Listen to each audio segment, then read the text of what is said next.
Inaasahang mababawasan ang mabigat na daloy ng trapiko sa EDSA at C5 dahil sa isinasagawang Taguig City Integrated Terminal Exchange o TCITX. Yan ang sentro ng balita ni Bel Custodio. Live, Bel? Bella, ikinatuwa ng mga commuters sa babalitaan ng itinatayong Taguig City Integrated Terminal Exchange o TCITX. Kung babalikan, isinagawa ang groundbreaking ng TCITX noong nakaraang linggo. Inaasahan ng mga commuters na magiging malaking bawas sa oras ang biyahe kapag nag-umpisa na ang operasyon ng TCITX. Mas madali po sa amin mga commuters at residente ng Taguig City.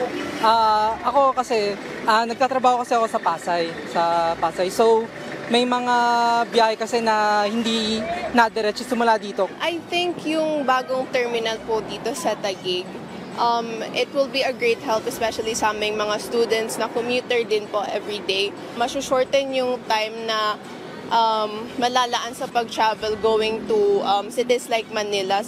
Ang TCITX ay isang multimodal terminal kung saan magkakaroon ng centralized ticketing area, passenger concourse at pedestrian walkway na konektado sa FTI station ng North-South Commuter Railway at Metro Manila Subway System. Masisilbihan nito ang nasa 150 commuters at 5,200 sasakyan, kabilang ang mga bus at public utility vehicles. Mababawasan din ito ang traffic sa EDSA at C5 dahil maaari na silang dumiretso sa TCITX kaysa pumunta pa sa kanya-kanyang private terminals.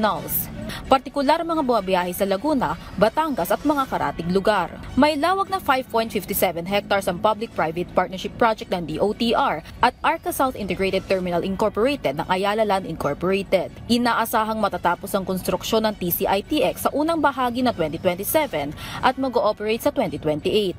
Alinsunod na patuloy na pagpapaulan ng transportasyon sa Build Better and More agenda ni Pangulong Ferdinand R. Marcos Jr.